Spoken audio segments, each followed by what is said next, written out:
You're watching E.T.N. Share and subscribe. Hey guys, welcome to Entertainment Talk Nation. This is Rob.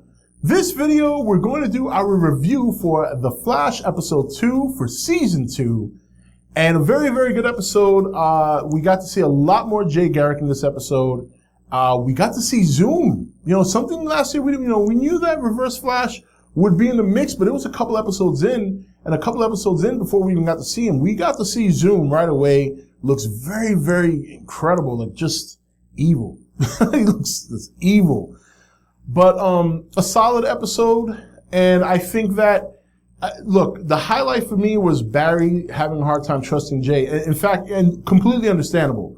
When you consider what happened with him and Wells last year, or rather Eobard Thawne, Reverse Flash, it makes perfect sense that he was giving Jay Garrick a hard time. And sometimes he was just being a dick.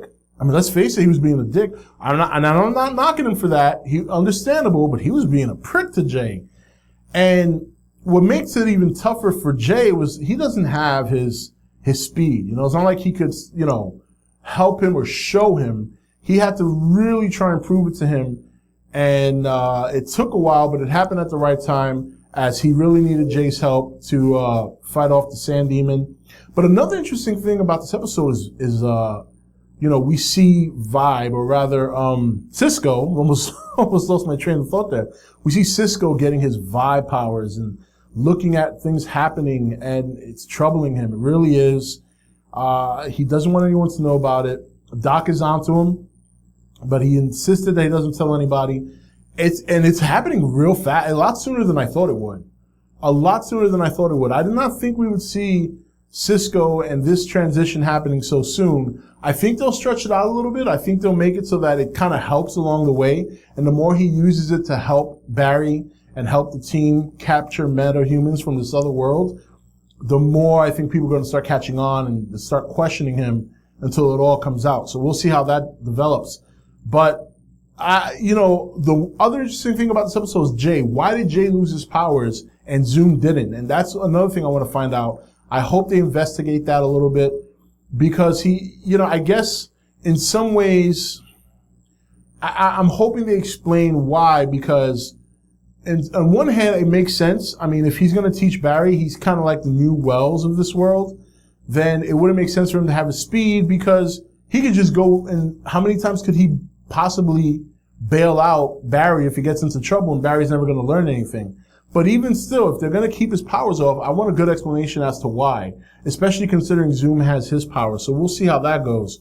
Now, this new cop, and her name is a little too, I'll catch it eventually, a couple of times, but very interesting character coming into the fold.